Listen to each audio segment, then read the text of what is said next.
What if someone who has dedicated their entire life to protecting national park visitors told you that there are things happening in the mountains at night that the Park Service doesn't want you to know about? Patterns of disappearances that don't make sense, sounds that can't be explained, discoveries that are documented internally but never shared publicly. What if this professional, a man who has spent literally thousands of nights in the wilderness, who has participated in over 400 search and rescue operations throughout his 32-year career, finally broke his silence years after retirement about things he witnessed but was implicitly and explicitly instructed not to discuss publicly? This is happening. This testimony is real. And for the first time, someone from the inside, someone with unquestionable credentials, is willing to speak about truths that have been kept in internal reports that you will never see. Stay with me until the end, because what you're about to discover isn't internet conspiracy theory or paranormal enthusiast speculation.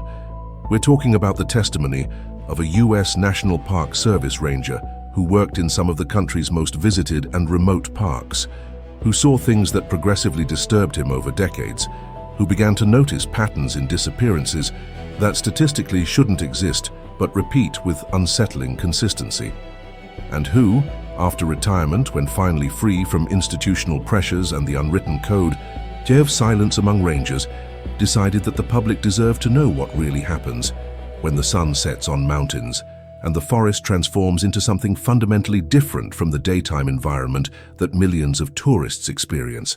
Imagine spending your entire career in an environment where you're trained to protect people, where your fundamental responsibility is visitor safety, but where you're also subtly but consistently discouraged from asking obvious questions about unexplained aspects of missing persons cases, where you participate in search and rescue operations that have elements that simply don't make sense, where a 7-year-old child is found 12 miles from where they disappeared in terrain that an athletic adult would take hours to cross.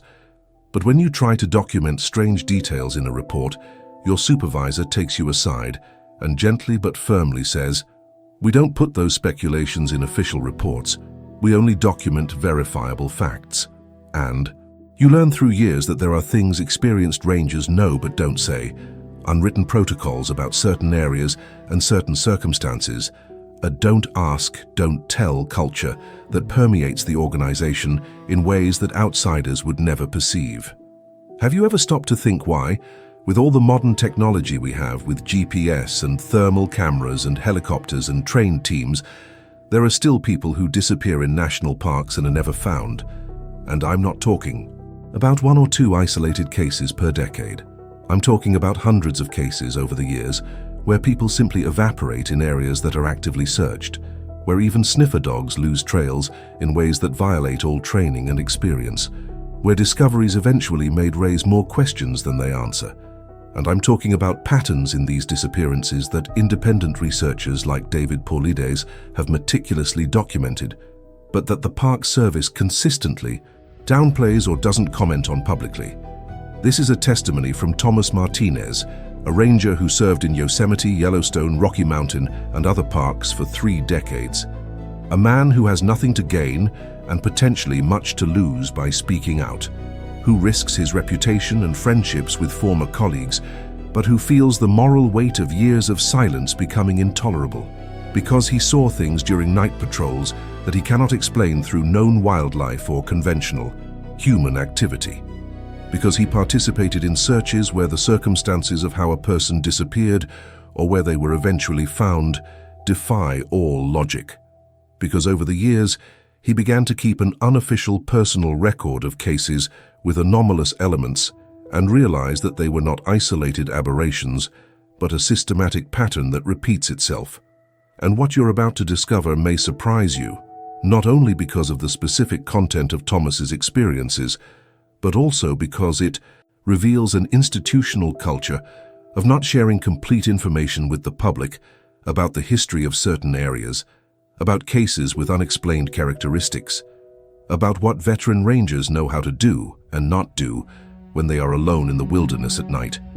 It's not so much a malicious conspiracy of active suppression of truth as it is an organizational culture that has evolved to prioritize the image of parks as safe over complete transparency about aspects of wilderness that we don't understand. Have you ever had an experience in a national park where something felt profoundly wrong in ways you couldn't articulate?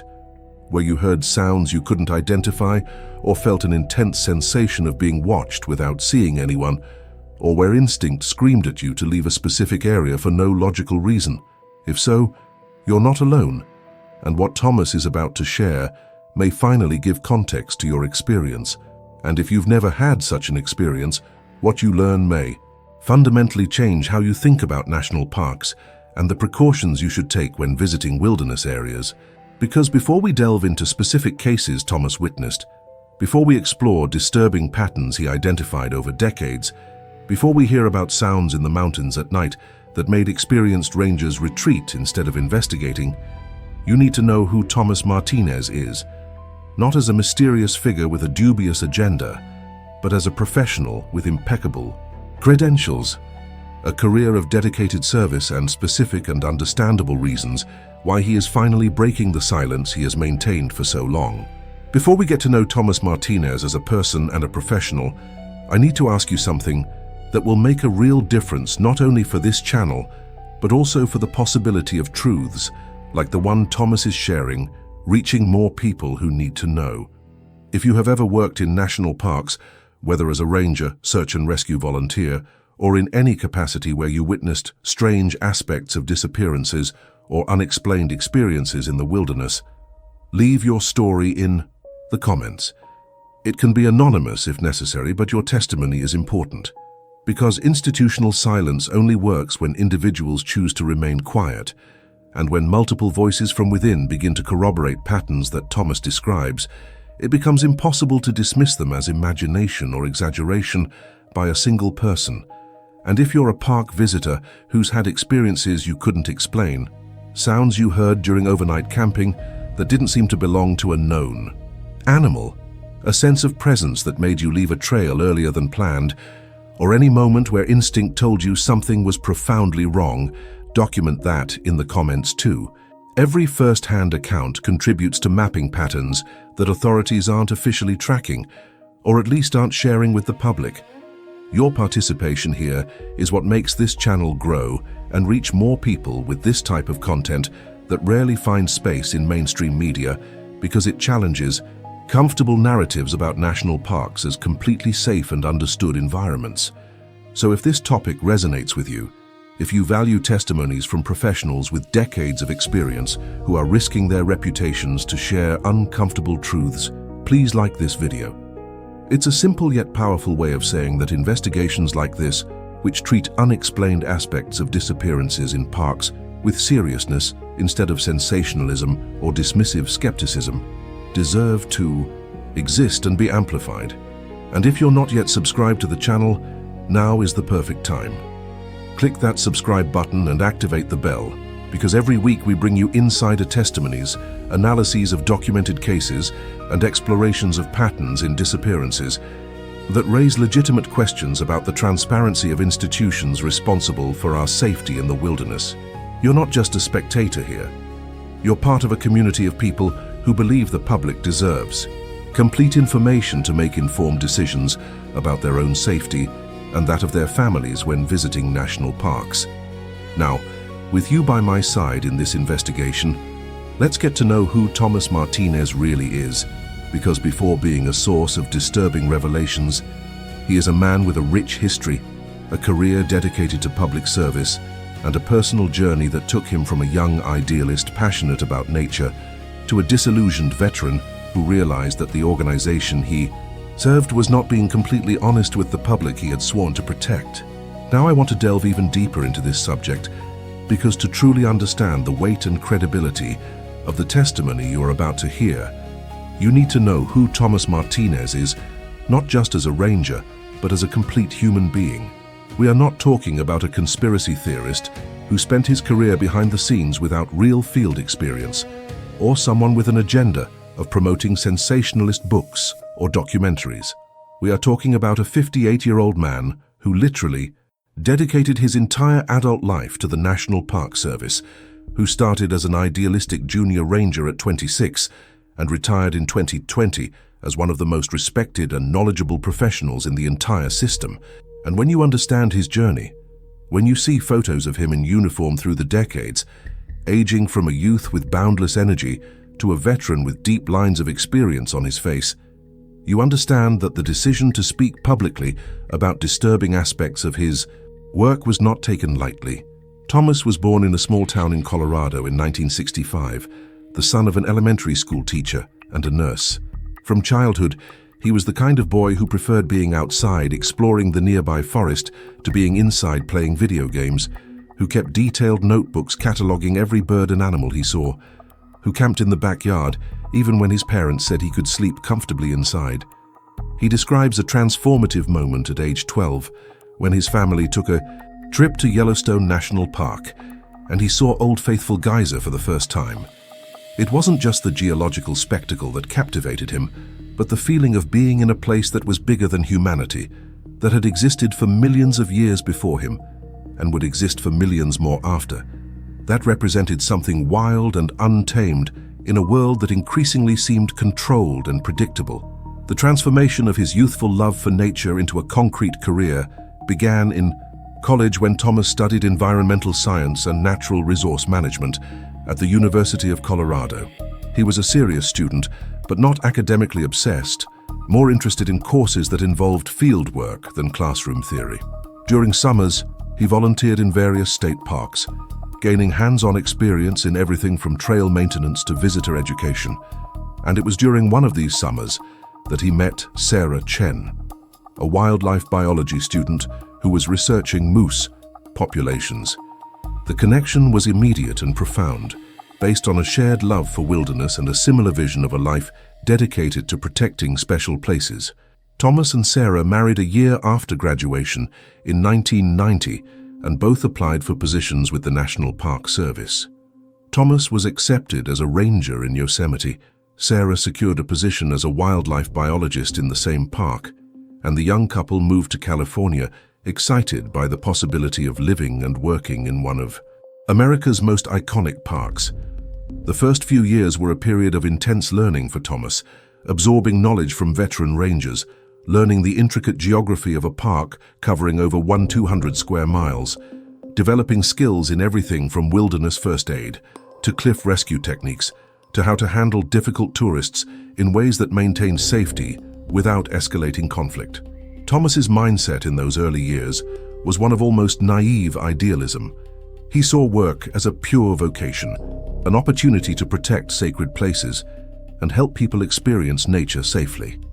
And during the first decade of his career, this vision remained largely intact. He participated in dozens of search and rescue operations where he successfully found a missing person, reunited a frightened child with relieved parents, and helped an injured hiker descend a mountain safely. There was deep satisfaction in a job well done, in knowing that his skills made a tangible difference in people's lives. Thomas and Sarah had 2 children, Miguel, born in 1993, and Elena, born in 1996. The children grew up in a way few modern Americans experience, literally living in national parks, hiking before they could walk properly, learning to identify animal tracks and edible plants the way other children learn math and reading. It was a unique childhood that Thomas and Sarah valued immensely, feeling they were giving their children a connection to nature that would be fundamental to who they would become as adults. Thomas's career impact can be measured in impressive numbers that establish unquestionable credibility. Over 32 years, he participated in more than 400 search and rescue operations. 400 times where someone was lost, injured, or in danger, Thomas was part of the team that responded. And not only did he participate, but he frequently led, his experience and judgment entrusted with people's lives in critical situations. He received 3 commendations of valor from the Park Service for specific actions that went beyond normal duty, including a particularly dangerous rescue in 1997 where he roped down more than 200 feet of cliff in storm conditions to reach an injured climber who was losing consciousness. Thomas's colleagues consistently describe him in terms of profound respect. A ranger who worked with him for 15 years in Yellowstone, where Thomas transferred in 2005, said in a recent interview, "Thomas was the kind of ranger you wanted by your side in an emergency. Calm under pressure, almost supernaturally knowledgeable about the terrain, and with an instinct for making the right decisions even when information was incomplete. But he was also a deeply ethical person who genuinely cared about doing the right job, not just mechanically following protocols. But over those decades of dedicated service, something began to shift in Thomas's mindset. It wasn't a sudden transformation, but a gradual erosion of certainty, an accumulation of experiences that didn't fit into the framework of understanding he had brought to the job. It began with a case in 1992, only his second year in Yosemite, which we will explore in detail shortly. A child was found in circumstances that simply didn't make sense based on physical capabilities and available time. And when Thomas attempted to document the strange aspects, he was gently but firmly redirected by his supervisor. And then it happened again and again. Over the years, Thomas participated in searches where sniffer dogs displayed behavior that veteran handlers described as never having seen before. He investigated cases where people disappeared in weather conditions that seemed impossible to predict, but arrived with timing, almost as if deliberately obscuring the search. He found physical evidence in locations that required explanations that violated logic, such as a missing person's backpack found atop a 30-foot tree in an area that had been searched multiple times. Thomas's journey from a confident ranger who had answers to a troubled veteran who only had questions was slow but inexorable. He began keeping an unofficial personal record of cases with anomalous elements, notes in notebooks he kept at home, never in official work materials.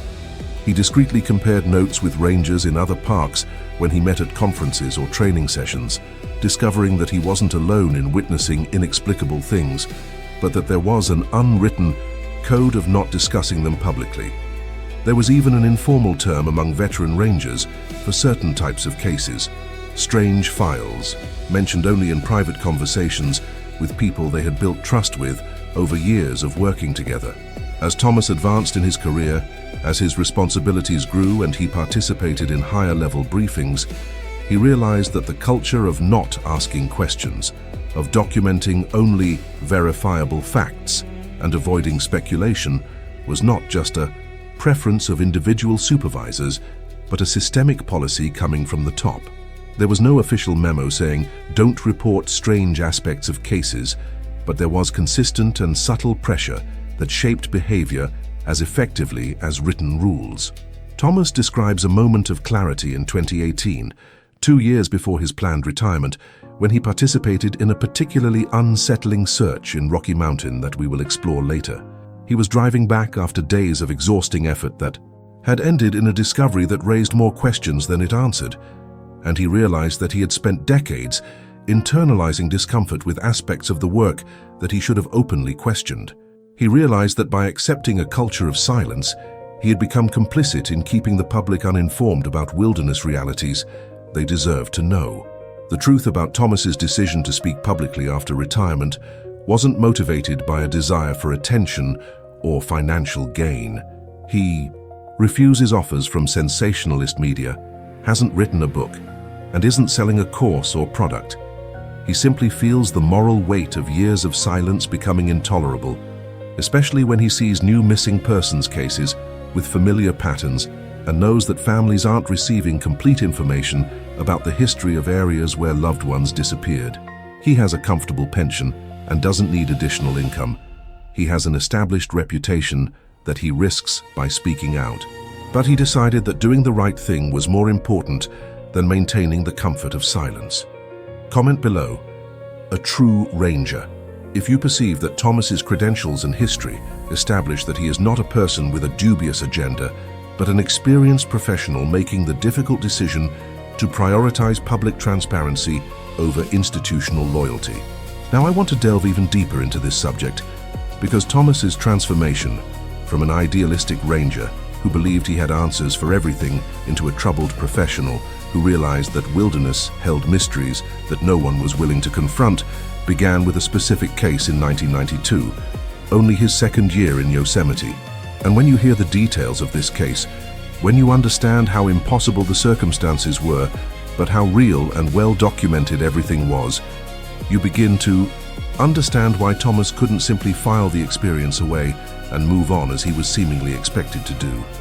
It was late June, the time of year when Yosemite is packed with families enjoying the start of summer. Popular trails filled with hikers of all experience levels. The Morrison family from Sacramento were on a relatively easy hike on a well-marked trail near two alumni meadows. Father Mark, Mother Linda, 9-year-old daughter Emma, and 7-year-old son Jacob. It was a hike they had done before on previous visits to the park, nothing challenging or particularly remote. The kind of trail where you see dozens of other people over a few hours. The family's mindset was completely relaxed. There was no sense of danger or worry. Jacob was walking approximately 10 meters ahead of the rest of the family, within line of sight. Behavior his parents had allowed because the trail was clear, and there were other hikers visible both ahead and behind. Then Mark looked down to adjust his backpack for a moment, perhaps 15 to 20 seconds, and when he looked up, Jacob was no longer visible on the trail ahead. Mark didn't panic immediately. He assumed Jacob had simply turned a corner slightly ahead, but when the family quickened their pace and turned the corner, Jacob was gone, and the trail ahead was straight with visibility of at least 100 meters, and Jacob was nowhere to be found within that range. Mark started running down the trail, calling Jacob's name, Linda, stayed at the spot where they had last seen their son in case he returned. Emma was crying, saying that Jacob was only seconds ahead. Other hikers were alerted.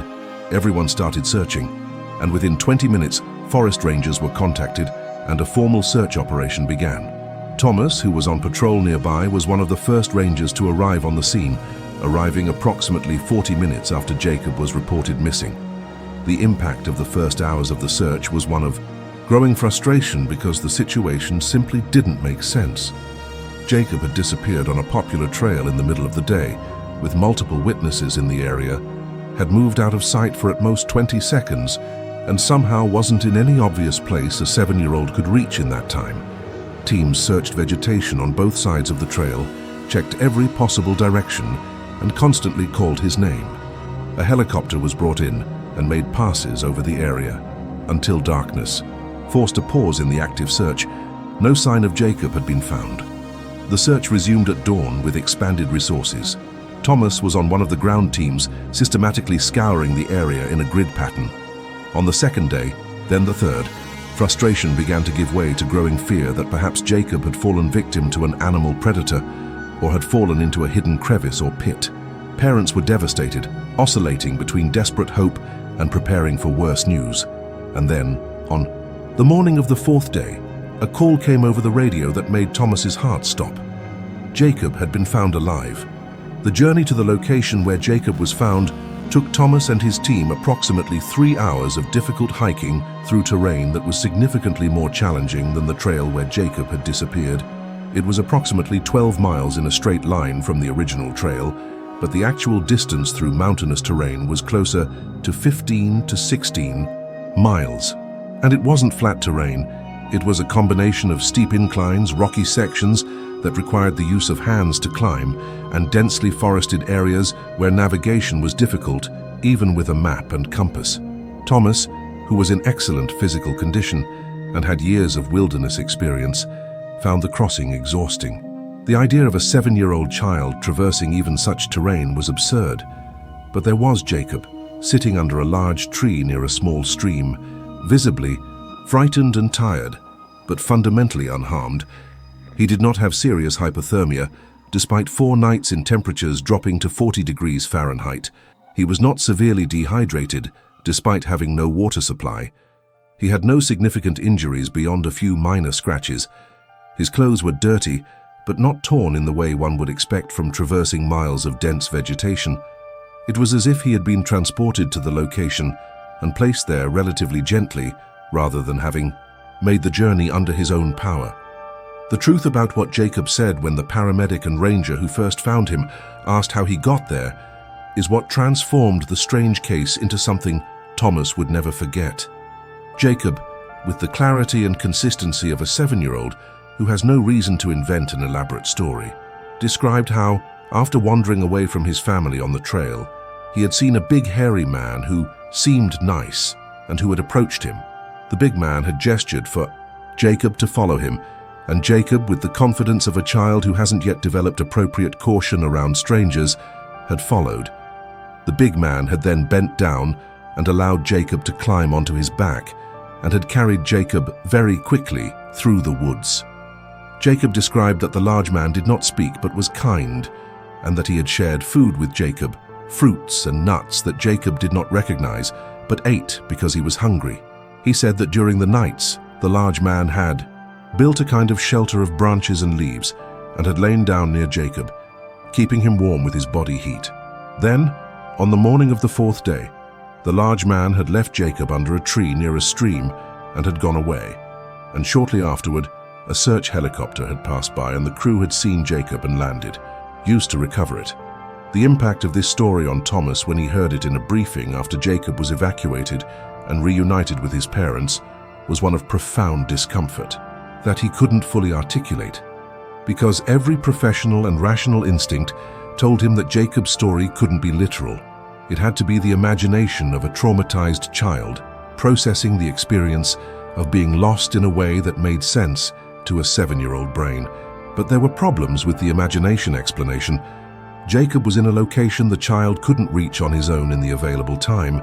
He was in better condition than he should have been after 4 days lost, and he told the story with consistent details and without contradictions that you wouldn't expect from a fabricated narrative. There was also the disturbing fact that when doctors examined Jacob in the hospital, they found strange marks on his shoulders and back, bruising patterns that seemed consistent with having been carried by something with large hands and significant force, not consistent with having fallen or injured himself on rocks or vegetation. Doctors documented the marks in notes, but did not speculate on the cause, and the parents were so relieved to have their son back that they did not press for explanations. Thomas remembers being in a search team briefing where all the rangers and volunteers who had participated were thanked, and the case was officially closed as a success. And he remembers raising his hand and asking the obvious question that was on everyone's mind, but that no one else was vocalizing. How exactly did Jacob get to that location? And what do we do with his description of being carried by someone or something? The room was uncomfortably silent for a moment, and then Senior Supervisor, a ranger with over 20 years of experience named Robert Chen, answered in a way that was clearly rehearsed. Jacob was lost and scared. A child's mind under stress creates narratives to process trauma. The important thing is that he was found alive and safe. We focus on those facts in official reports. But after the briefing ended, Robert Chen took Thomas aside for a private conversation. His tone was gentle but had an implicit warning quality. Thomas, I understand you're curious and want to understand everything. That's a good quality in a ranger. But I've also learned over the years that there are aspects of some cases that we don't fully understand. And trying to force explanations we don't have, or speculate on possibilities that go beyond documentable evidence, serves no one well. It unnecessarily frightens families, creates media sensationalism, and undermines public confidence in our ability to keep parks safe. So we document facts we can verify. Boy found, medically evaluated, reunited with family. End of story. Thomas's mindset at that moment was one of confusion as to why the sensible approach of not speculating beyond evidence seemed to be used to avoid asking obvious questions instead of promoting investigative rigor. But he was young in his career, respected Robert Chen as a mentor, and had internalized the lesson that there were limits to what kinds of questions were appropriate in a professional context. He didn't argue, just nodded and said he understood. But Thomas didn't forget Jacob Morrison's case.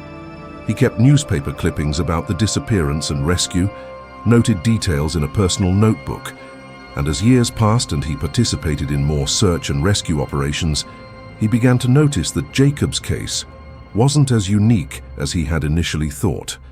There were other cases where children were found in impossible locations, where the stories they told had elements that echoed Jacob's description, where physical evidence didn't fit the narrative of simply having gotten lost and wandered.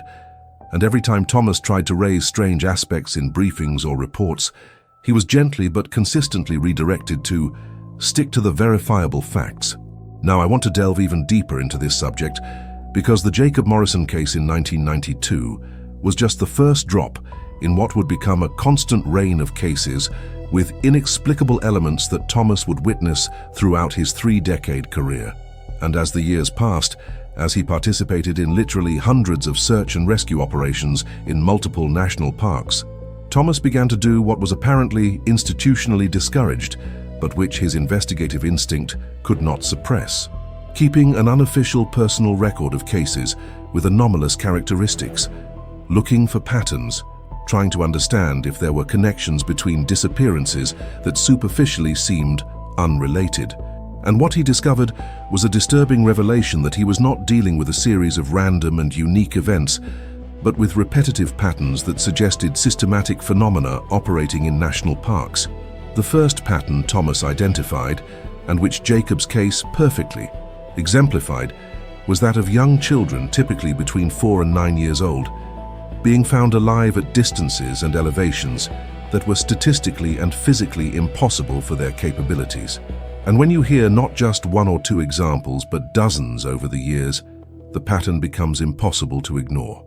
Thomas documents in personal notebooks the case of a 5-year-old girl in Yellowstone in 1997 who disappeared from her family campsite during the day and was found 3 days later 8 miles away in a mountainous area that an experienced adult would take 5 to 6 hours of vigorous hiking to reach. When found, the girl was in surprisingly good condition and described being carried by a big hairy man with a funny smell who had given her things to eat. There was a case in Rocky Mountain in 2003 of a 6-year-old boy who disappeared during a family hike and was found 2 days later approximately 10 miles away at an elevation that was 1,500 feet higher than the trail where he had disappeared. Climbing 1,500 feet in mountainous terrain is a considerable physical challenge even for a fit adult, but the boy was unharmed apart from fatigue.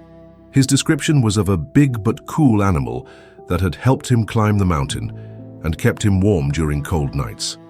And there were at least 12 other cases that Thomas documented with similar characteristics: small child, impossible distance and elevation, better than expected physical condition, description of being helped by an entity that did not correspond to a normal human or known animal.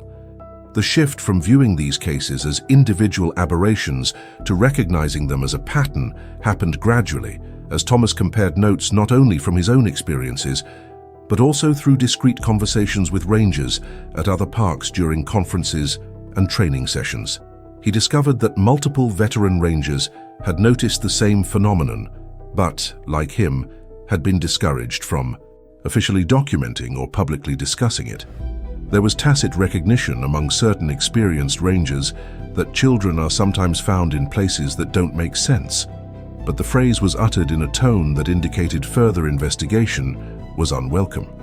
The second pattern Thomas identified was even more disturbing in its implications: a statistically improbable correlation between disappearances and the sudden arrival of severe weather conditions. Thomas began to notice that in a disproportionately high percentage of cases, a person would disappear, and within hours, sometimes just an hour or two, a severe storm would arrive in the area. And not just light rain, but significant storms with strong winds, heavy rain or snow, conditions that made searching dramatically more difficult because they obliterated footprints, dispersed scents that tracking dogs rely on, and forced search teams to prioritize their own safety over complete ground coverage. Thomas documents a specific case in Yosemite in 2001, where an experienced 38-year-old hiker disappeared from the trail on a day that began with perfectly clear skies and a weather forecast indicating no change. Within 3 hours of the disappearance being reported, a storm that meteorologists later described as completely unexpected and anomalous for seasonal patterns arrived with force, bringing rain so heavy that visibility was reduced to meters and searches had to be suspended. When the weather finally cleared 36 hours later, any evidence of where the hiker had gone was completely washed away. The person was never found. Thomas's initial mindset upon noticing this pattern was to think that perhaps he was seeing connections where there were none, that mountain weather is notoriously unpredictable, and that the coincidence of storms arriving during searches was just that, a coincidence. But when he compiled data over the years, he found that in 43 of the 72 missing persons, cases he personally attended, severe weather conditions arrived within 6 hours of the disappearance, a percentage of approximately 60% that seemed statistically too significant to be random. And when he casually mentioned the observation to a meteorologist he met at a conference, the meteorologist confirmed that some of the storm systems Thomas described were indeed anomalous in timing and intensity. The third pattern Thomas identified was geographical in nature, and perhaps more easily verifiable. There were specific points in national parks, sometimes particular sections of trails, sometimes more remote wilderness areas, where multiple disappearances had occurred over the years, and veteran rangers knew these places, referring to them in private conversations with terms like problem area, or that stretch where strange things happen. But locations were never officially marked or disclosed to the public. There were never warnings on trail maps or signs alerting hikers that the area had a history of disappearances. Thomas describes a specific section of trail in Yellowstone, approximately 2 kilometers long, in a densely forested area, where 4 disappearances had occurred over a 15-year period. 4 may not seem like a large number, but when you consider that the entire park has hundreds of kilometers of trails and that most trails have 0 disappearances over decades, a concentration of 4 in a 2-kilometer section is statistically significant. Veteran rangers knew that section. Some admitted feeling uncomfortable patrolling there alone, especially at dusk. But there was no official discussion about closing the section or at least warning visitors about its history. The impact of discovering that knowledge about problem areas existed informally among rangers but was actively kept from the public was particularly frustrating for Thomas because it violated his sense of responsibility. If there are areas where patterns of disappearances indicate high risk, shouldn't the public have a right to know in order to make informed decisions about hiking routes? But when Thomas raised the issue in a team meeting once, the response was that publicly identifying problem areas would create unnecessary panic, could negatively affect tourism, and that most disappearances were still more likely to be due to human error or accident than something inherently dangerous about a specific location. The fourth pattern Thomas noticed related to the behavior of sniffer dogs in certain searches. Search and rescue dogs are meticulously trained to follow human scents, ignore distractions, and work under challenging conditions. But Thomas participated in multiple searches, where certified dogs with impeccable records displayed behavior that veteran handlers described as highly unusual or never seen before. Dogs refusing to work in specific areas, showing signs of fear or anxiety without apparent cause, or losing sense in ways that made no sense, based on terrain and conditions. Thomas recalls a search in Rocky Mountain in 2008, where 3 different dogs from different handlers, working independently, all established the same initial trail of a missing person, but then all stopped at approximately the same geographical point and refused to continue. Handlers tried multiple approaches to get the dogs to continue, but the animals simply wouldn't go beyond that point. And that specific point had no obvious characteristics that would explain canine behavior. There was no cliff or danger, no evidence of a predator that could have scared the dogs away. It was as if the dogs detected something at that point that their instincts told them was a reason not to proceed. Thomas's journey through the 5th category of pattern he identified was perhaps more concrete and verifiable than others. Items belonging to missing persons being found in locations that simply didn't make logical sense. Thomas documents a case in Yosemite in 1999 where a missing hiker's shoe was found by another visitor atop a redwood tree approximately 30 feet tall. Not just perched on a branch, but firmly embedded in a fork in the tree's structure, as if it had been deliberately placed there. There was no way the wind could have lifted the shoe to that height, and the missing hiker was not a climber known for recreational tree climbing. There was a case in 2005 where a missing person's backpack was found in an area that search teams had meticulously searched 3 times over the previous week. The backpack simply wasn't there during the first 3 searches, confirmed by multiple searchers, but then appeared in an obvious location on the 4th search as if it had been placed there recently.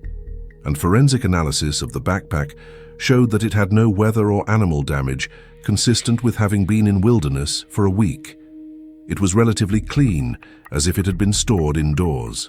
The truth Thomas was confronting as he compiled years of observations in notebooks he kept secretly at home was that there were real verifiable patterns in national park disappearances that suggested something systematic was happening, something beyond simply people getting lost or having accidents.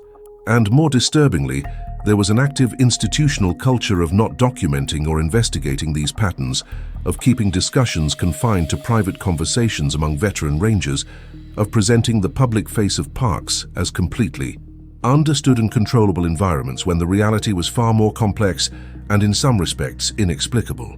Comment below. Patterns are real. If you recognize that when the same types of anomalous circumstances appear repeatedly across decades and multiple independent parks, it's not coincidence or imagination, but an indication of a genuine phenomenon that deserves serious investigation instead of being silently ignored.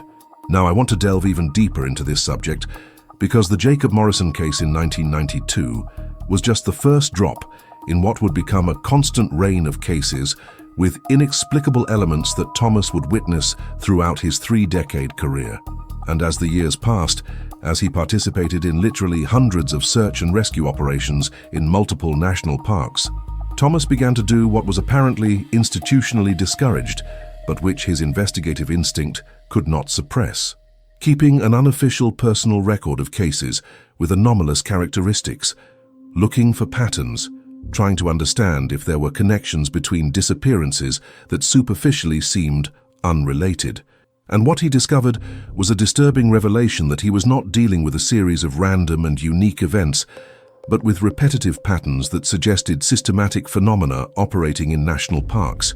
The first pattern Thomas identified, and which Jacob's case perfectly exemplified, was that of young children, typically between 4 and 9 years old, being found alive at distances and elevations that were statistically and physically impossible for their capabilities.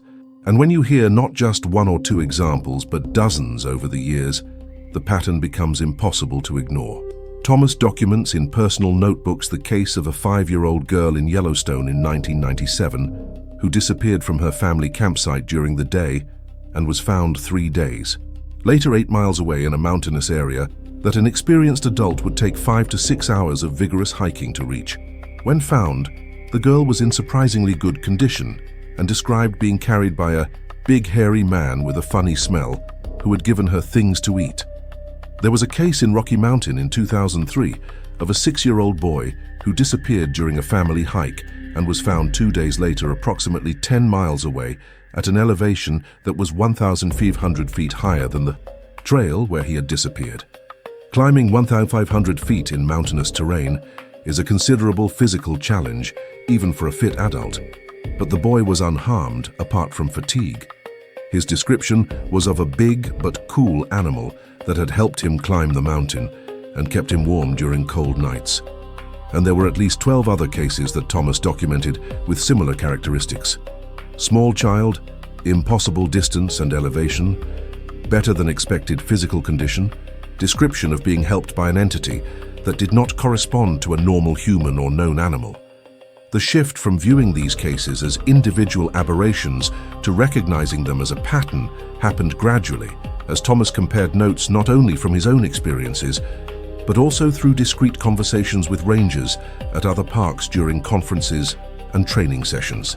He discovered that multiple veteran rangers had noticed the same phenomenon, but, like him, had been discouraged from officially documenting or publicly discussing it. There was tacit recognition among certain experienced rangers that children are sometimes found in places that don't make sense, but the phrase was uttered in a tone that indicated further investigation was unwelcome. The second pattern Thomas identified was even more disturbing in its implications: a statistically improbable correlation between disappearances and the sudden arrival of severe weather conditions. Thomas began to notice that in a disproportionately high percentage of cases, a person would disappear, and within hours, sometimes just an hour or two, a severe storm would arrive in the area. And not just light rain, but significant storms with strong winds, heavy rain or snow, conditions that made searching dramatically more difficult, because they obliterated footprints, dispersed scents that tracking dogs rely on, and forced search teams to prioritize their own safety over complete ground coverage. Thomas documents a specific case in Yosemite in 2001, where an experienced 38-year-old hiker disappeared from the trail on a day that began with perfectly clear skies and a weather forecast indicating no change. Within 3 hours of the disappearance being reported, a storm that meteorologists later described as completely unexpected and anomalous for seasonal patterns arrived with force, bringing rain so heavy that visibility was reduced to meters and searches had to be suspended. When the weather finally cleared 36 hours later, any evidence of where the hiker had gone was completely washed away. The person was never found. Thomas's initial mindset upon noticing this pattern was to think that perhaps he was seeing connections where there were none, that mountain weather is notoriously unpredictable, and that the coincidence of storms arriving during searches was just that, a coincidence. But when he compiled data over the years, he found that in 43 of the 72 missing persons, cases he personally attended, severe weather conditions arrived within 6 hours of the disappearance, a percentage of approximately 60% that seemed statistically too significant to be random. And when he casually mentioned the observation to a meteorologist he met at a conference, the meteorologist confirmed that some of the storm systems Thomas described were indeed anomalous in timing and intensity. The third pattern Thomas identified was geographical in nature, and perhaps more easily verifiable. There were specific points in national parks, sometimes particular sections of trails, sometimes more remote wilderness areas, where multiple disappearances had occurred over the years, and veteran rangers knew these places, referring to them in private conversations with terms like problem area, or that stretch where strange things happen. But locations were never officially marked or disclosed to the public. There were never warnings on trail maps or signs alerting hikers that the area had a history of disappearances. Thomas describes a specific section of trail in Yellowstone, approximately 2 kilometers long, in a densely forested area, where 4 disappearances had occurred over a 15-year period. 4 may not seem like a large number, but when you consider that the entire park has hundreds of kilometers of trails and that most trails have 0 disappearances over decades, a concentration of 4 in a 2-kilometer section is statistically significant. Veteran rangers knew that section. Some admitted feeling uncomfortable patrolling there alone, especially at dusk. But there was no official discussion about closing the section, or at least warning visitors about its history. The impact of discovering that knowledge about problem areas existed informally among rangers, but was actively kept from the public, was particularly frustrating for Thomas because it violated his sense of responsibility. If there are areas where patterns of disappearances indicate high risk, shouldn't the public have a right to know in order to make informed decisions about hiking routes?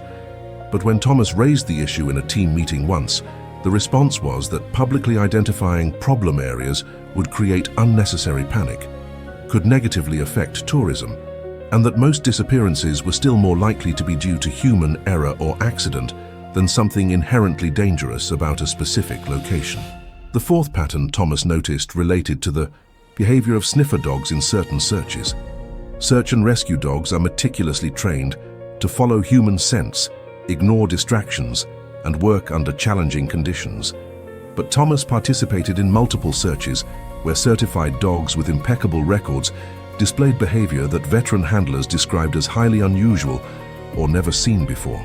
Dogs refusing to work in specific areas, showing signs of fear or anxiety without apparent cause, or losing sense in ways that made no sense, based on terrain and conditions. Thomas recalls a search in Rocky Mountain in 2008, where 3 different dogs from different handlers, working independently, all established the same initial trail of a missing person, but then all stopped at approximately the same geographical point and refused to continue. Handlers tried multiple approaches to get the dogs to continue, but the animals simply wouldn't go beyond that point, and that specific point had no obvious characteristics that would explain canine behavior. There was no cliff or danger, no evidence of a predator that could have scared the dogs away.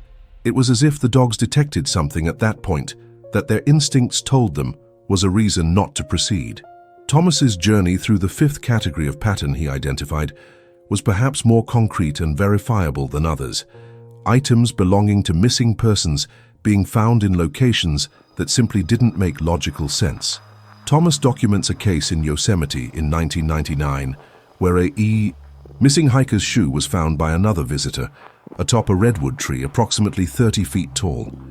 Not just perched on a branch, but firmly embedded in a fork in the tree's structure, as if it had been deliberately placed there. There was no way the wind could have lifted the shoe to that height, and the missing hiker was not a climber known for recreational tree climbing. There was a case in 2005 where a missing person's backpack was found in an area that search teams had meticulously searched 3 times over the previous week.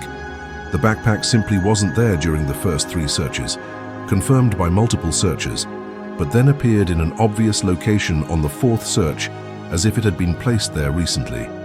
And forensic analysis of the backpack showed that it had no weather or animal damage consistent with having been in wilderness for a week.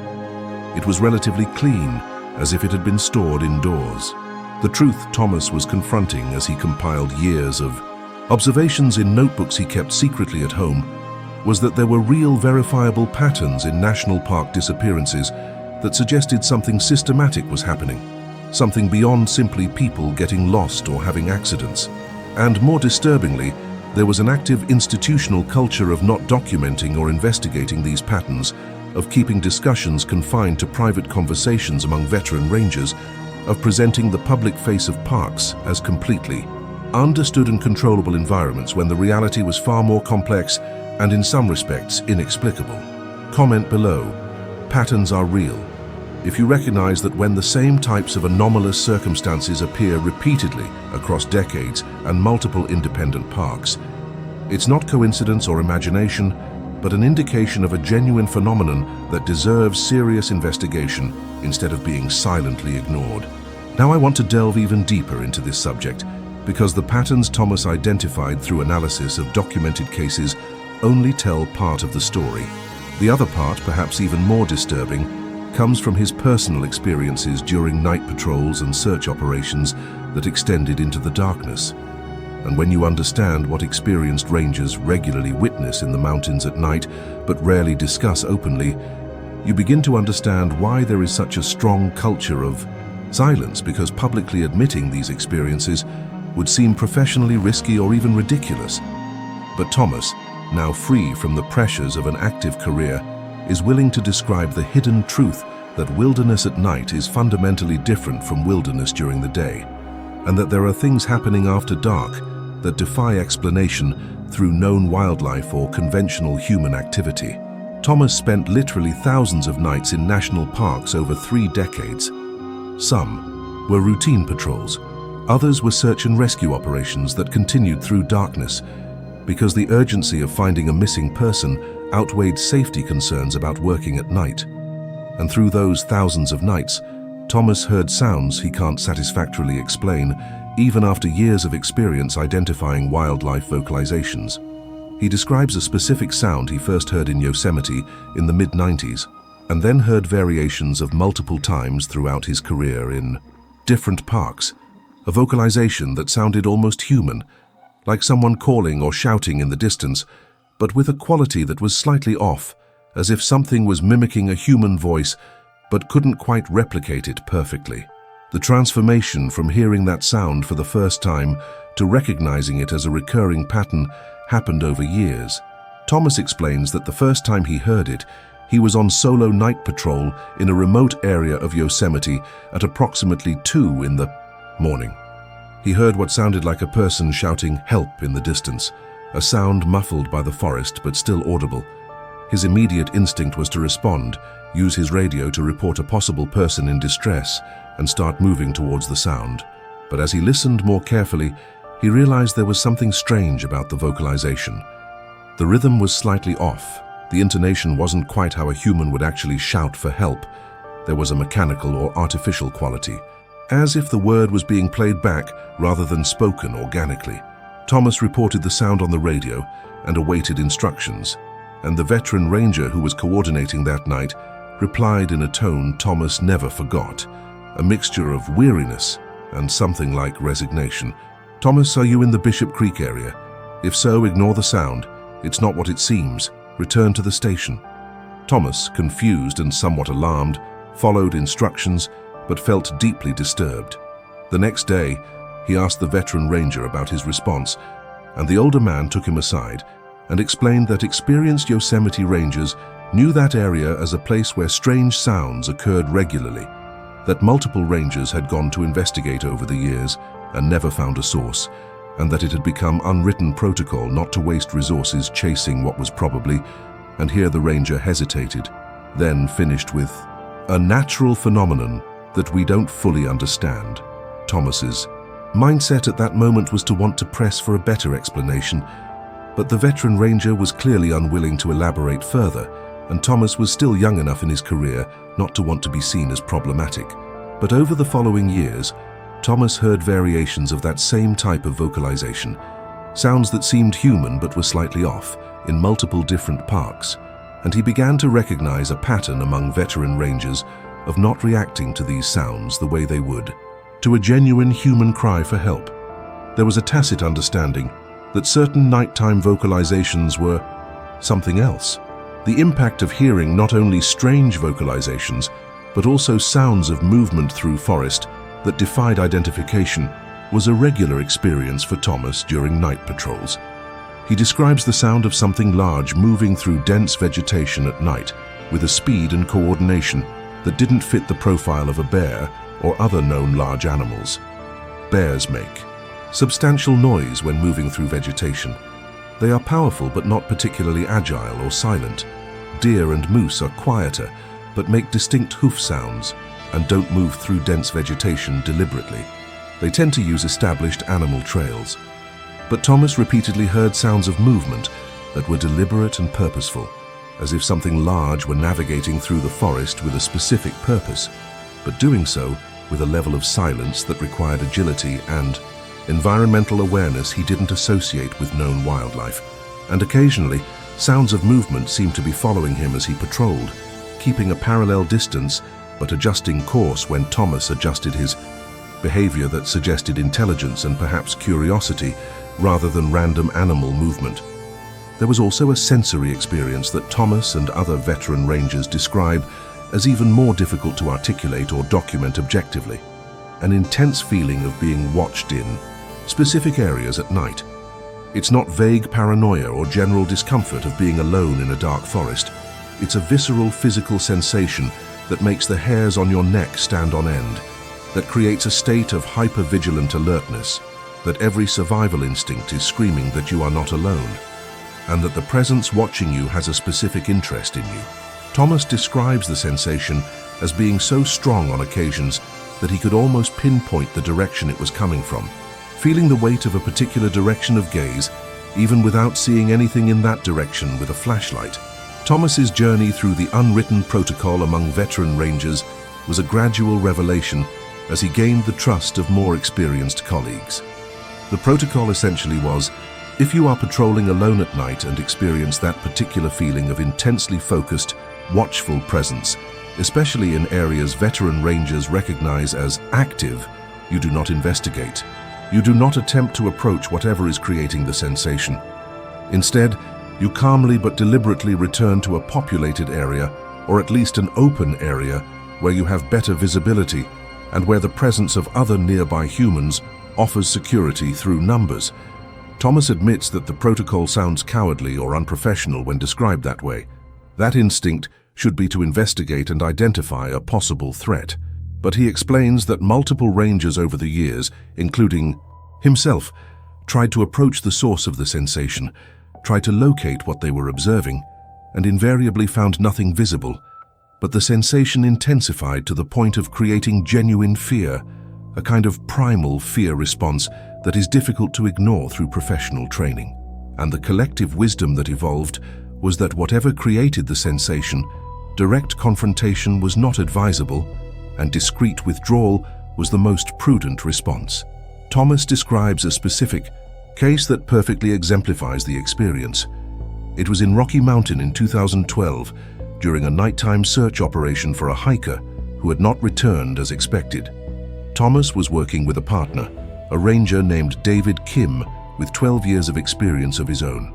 At approximately 2 in the morning, while searching a section of dense forest, they both heard what sounded unmistakably like a child crying, a sound coming from perhaps 50 meters to the left of their position. They immediately reported it on the radio and began to move cautiously towards the sound, flashlights on, David with his hand on his weapon at his side as a precaution.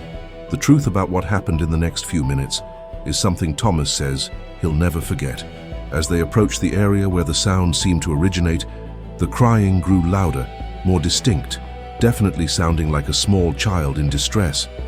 But there was also a quality to the sound that was beginning to seem strange to both rangers, though neither initially verbalized it. The rhythm of the crying was very regular, very consistent, without the natural variation in breathing or sobs that one would expect from a genuinely crying child.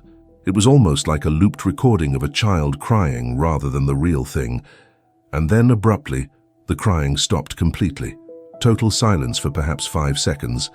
And then both Thomas and David simultaneously experienced an overwhelming sensation of presence, a sensation so intense that Thomas describes it as almost physical, like a weight on their chests, like the air becoming denser around them. David circled with his flashlight, sweeping the surrounding forest. Thomas did the same, but they saw nothing, only trees and vegetation captured in beams of flashlights. But the feeling of being watched by something very close, something large and powerful, and intensely focused on them, was undeniable for both of them.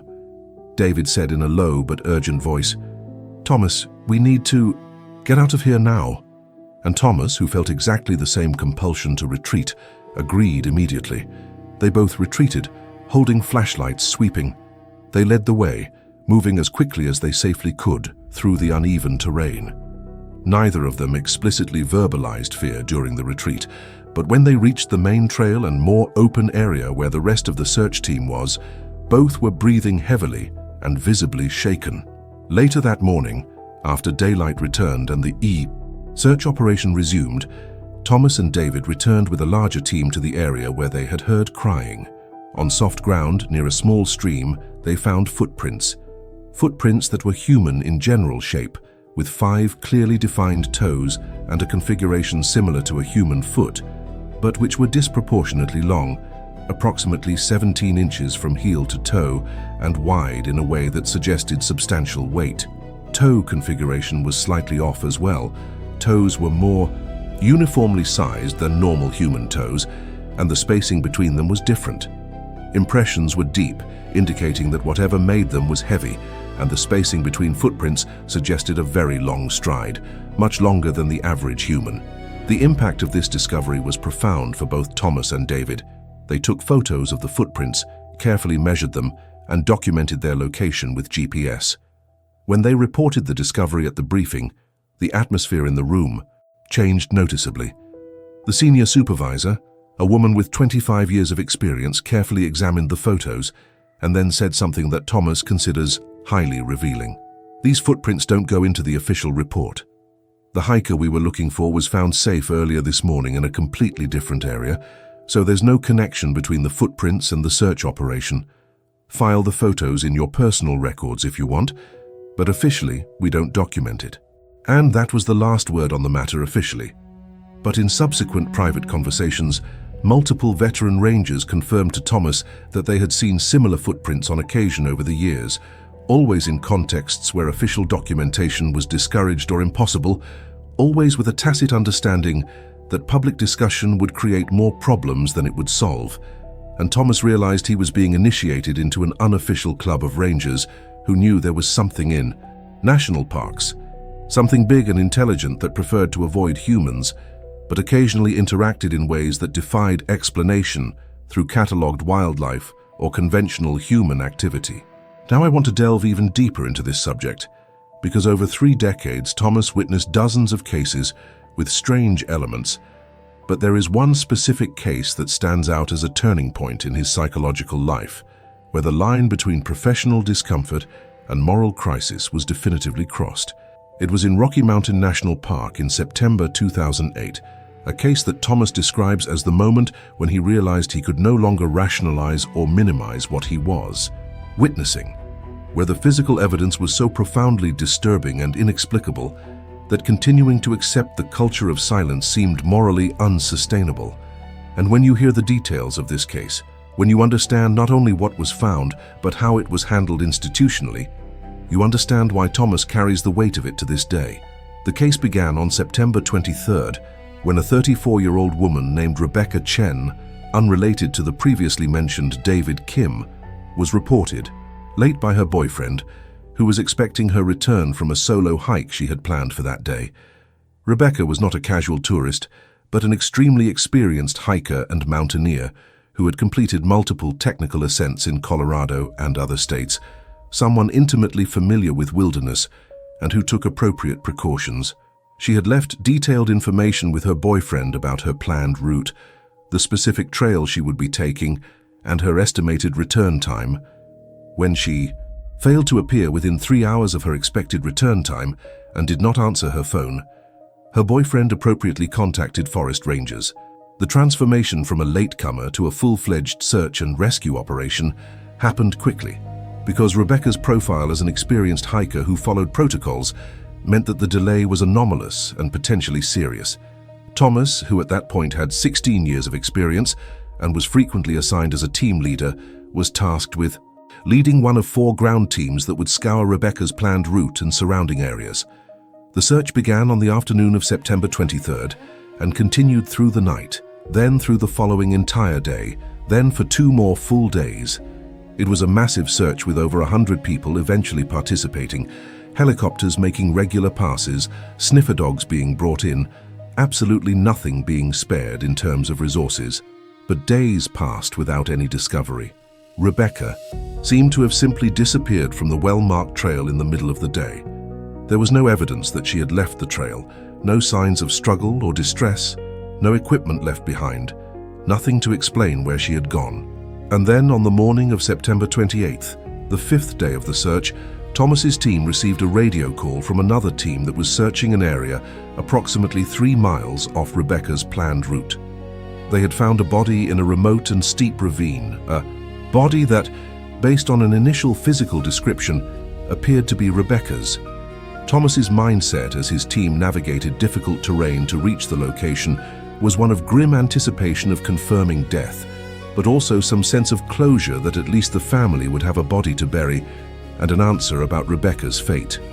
But when Thomas reached the ravine and saw the body itself, the feeling that struck him was not the typical professional sadness of finding a victim, but a profound, visceral discomfort that something was fundamentally wrong with the entire scene in ways he couldn't fully process. The first aspect that was immediately and disturbingly anomalous was that Rebecca was completely naked. No underwear, no hiking shoes, absolutely naked, lying at the bottom of the ravine. Thomas and his team immediately began searching the surrounding area for clothing, assuming that perhaps Rebecca had removed clothes for some reason, perhaps paradoxical hypothermia, which sometimes causes victims to remove clothing, or perhaps clothing had been removed by force of a fall or being dragged by an animal. But extensive searching of the entire area around the ravine over several hours yielded no trace of clothing, backpack, shoes, or any equipment Rebecca should have had with her. It was as if these items simply didn't exist, as if Rebecca had entered the wilderness completely naked, which was obviously not the case. The impact of examining the body more closely revealed additional anomalies that intensified Thomas's discomfort. The ravine where Rebecca was found had a vertical drop of approximately 40 feet from top to rocky bottom. If Rebecca had fallen from that height, there should have been substantial trauma consistent with high-velocity impact against rocks, obvious fractures, extensive contusions, possibly open wounds. But Rebecca's body showed no visual evidence of severe trauma. There was some discoloration consistent with death, but no obvious fractures, no lacerations, not the kind of damage Thomas had seen in other fall victims in his career. And there was an even more disturbing aspect that Thomas noticed immediately, but which took him a moment to fully process. Rebecca's body was clean, not covered in dirt, leaves, or debris that you would expect from a body that had been at the bottom of a ravine in the wilderness for 5 days. Skin was deathly pale, but relatively clean, as if it had been washed. Hair had no tangled branches or leaves. Fingernails were relatively clean, without substantial dirt underneath them that would accumulate from trying to grip during a fall or from being in contact with forest soil for days. It was almost as if the body had been placed in the ravine relatively recently and carefully, rather than having fallen or been left there for an extended period. Thomas documents that he remained with the body until the medical examiner and recovery team arrived, standard protocol in death cases. He spoke with the medical examiner on site, sharing observations about anomalous aspects of the scene. The medical examiner, an experienced professional who had seen dozens of deaths in wilderness, agreed that the circumstances were unusual but reserved judgment on their significance until a full autopsy could be performed. The body was carefully recovered and transported to forensic facilities. The journey through the following days, as Thomas awaited the autopsy report and tried to make sense of what he had witnessed, was a period of growing unease. He revisited the ravine with a small team to conduct an even more meticulous search for Rebecca's clothing or equipment, expanding the search circle to 100 meters in all directions. Nothing was found. He examined the top of the ravine looking for evidence of where Rebecca might have fallen, searching for disturbances in vegetation or soil that would indicate a person falling or being pushed. He found nothing conclusive. When the preliminary autopsy report arrived a week later, it offered no clarity but added layers of mystery. The medical examiner determined that the cause of death was unclear based on physical evidence. There was no trauma severe enough to explain death. No signs of heart attack or aneurysm or other obvious natural medical cause. There was minor evidence of blunt force trauma consistent with a fall, but not enough to be fatal on its own. Toxicology revealed no presence of drugs or alcohol. The medical examiner eventually listed the cause of death as undetermined, with possible fall trauma. As a contributing factor, carefully qualified language that Thomas acknowledged as a doctor being honest about uncertainty, rather than forcing a conclusion unsupported by evidence. The truth about how the case was handled institutionally is what transformed Thomas's professional discomfort into a genuine moral crisis. There was a team briefing where the case was discussed, and Thomas tried to raise anomalous aspects in a way he felt responsible for. Unexplained absence of clothing and equipment, a body condition that didn't correspond to 5 days in the wilderness, lack of trauma consistent with a clear cause of death, and the atmosphere in the room changed noticeably as Thomas spoke. He saw glances exchanged between senior supervisors, saw expressions he recognized from previous years when he had raised similar questions about strange cases. Senior supervisor, a ranger with 28 years of experience named Michael Torres, responded in a tone that was professional but had a warning edge. Thomas, I understand that aspects of this case are unusual, but we also need to be careful not to speculate beyond what the evidence can support. The medical examiner made determinations based on his expertise. Our responsibility is to document observable facts. Rebecca Chen was found deceased in a ravine, her body was recovered, and her family was notified. We serve no one well by creating mystery where there may be simpler explanations that we simply cannot definitively confirm. But Thomas pressed on, something he had rarely done so directly in his career. With all due respect, her clothes have to be somewhere. They don't just disappear. If she removed them, they should be in the area. If they were removed by a predator or a person, there should be evidence of that. And the condition of the body raises legitimate questions about the timeline. I don't think I'm creating mystery. I think I'm pointing out elements that require further investigation. An uncomfortable silence followed, and then Michael said something Thomas considers highly revealing. Let's continue this discussion in private. After the briefing, Michael took Thomas to his office and had a conversation that was simultaneously paternalistic and intimidating. The gist was that Thomas had an excellent reputation, was respected, and had a bright future in park service, but that continuing to press unexplained aspects of cases could damage his reputation, could cause supervisors to question his judgment, and could affect future promotion opportunities. Michael never explicitly said, "Stop asking questions," but the implication was clear. The impact of that conversation on Thomas was profound and lasting. He realized he had a choice to make. He could continue his successful career as long as he accepted unwritten limits on what questions were appropriate, or he could continue pressing for answers and likely find his career stagnating. And for 12 more years until retirement, he chose the first option, internalizing discomfort, keeping doubts private, participating in a culture of silence that he now clearly saw as systematic and intentional. But the weight of that choice grew with each passing year, especially as he thought about Rebecca Chen's family, who never received a satisfactory explanation of what happened to her. Comment below, Rebecca deserved answers. If you believe that families of victims deserve a full and honest investigation into the circumstances of their deaths, even when aspects are inexplicable or uncomfortable, instead of being given simplistic conclusions that leave obvious questions unanswered. Now I want to delve even deeper into this subject, because Rebecca Chen's case and subsequent conversation with Michael Torres crystallized something that Thomas had felt growing over the years but had never fully articulated to himself. There was a systematic institutional culture of silence surrounding unexplained aspects of disappearances and deaths in national parks.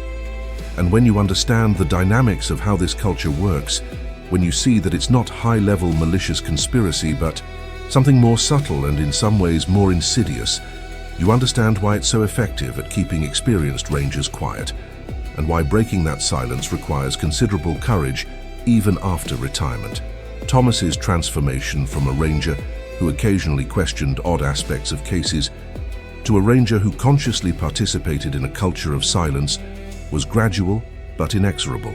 And he is honest, with obvious discomfort, about his own role in perpetuating a system he now sees as fundamentally problematic. He internalized behavior over years, learning not to see what he shouldn't see, not to ask what he shouldn't ask, to accept official explanations even when every professional instinct told him those explanations were inadequate or evasive. And he did this not because he was explicitly threatened or because he was an active cover-up conspirator, but because subtle pressures and systemic incentives made silence the path of least resistance. Thomas explains the first layer of institutional dynamics that creates pressure for silence, the economic and political reality of how the National Park Service operates. National parks are funded through a combination of federal appropriations and revenue generated by visitation, entrance fees, camping and lodging concessions. And federal appropriations are partly influenced by public perception of the value and need for parks. If parks were widely perceived as dangerous, or as places where inexplicable and potentially threatening things happen regularly, visitation could fall, political pressure could grow to reduce funding, and the entire system could suffer. The mindset at leadership levels, based on conversations Thomas has had with supervisors over the years and public relations training he has attended, is to protect the brand of national parks as safe, educational, and predictable places where American families can experience nature without fear. And any information that complicates this narrative, that suggests there are aspects of wilderness that we don't understand or control, is seen as potentially detrimental to the organizational mission. It's not that leaders are consciously concealing the truth for nefarious reasons. It's that they genuinely believe that maintaining public trust in park safety is more important than transparency about relatively rare anomalous cases. But the impact of this institutional mindset is that individual rangers quickly learn that raising unexplained aspects of cases is not well received. There is no official memo saying do not report anomalies, but there is a consistent pattern of rangers who ask questions being gently but firmly redirected, of reports containing speculation about extraneous elements being edited to remove problematic language, of rangers who continue to press issues finding that promotion opportunities dry up, or that they are transferred to less desirable positions in less prestigious parks. Thomas describes the culture that develops through these incentives as being similar to any other organization, where behaviors are shaped not through explicit rules, but through subtle rewards and punishments.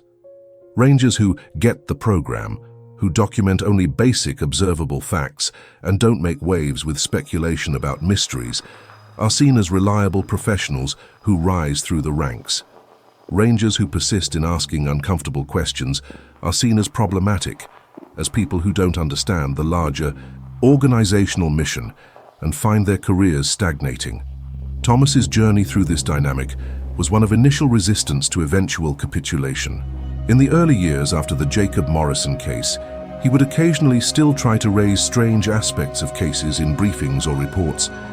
But each time he was redirected, each time the atmosphere became slightly tense, each time he received implicit or explicit feedback that he was being inappropriate. And eventually, roughly after his first decade in the profession, Thomas stopped trying. He internalized behaviors of not seeing anomalies, or at least not verbalizing them, of accepting official explanations without question, of keeping disturbing observations confined to personal notebooks at home instead of official documentation.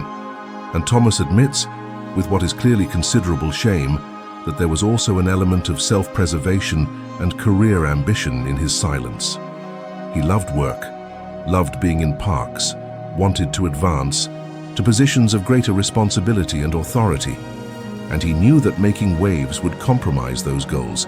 So he made the rational, albeit morally complicated choice to prioritize his own career over public transparency. He doesn't see himself as a hero who resisted the system, but as a complacent participant who facilitated a culture of silence through his own acquiescence.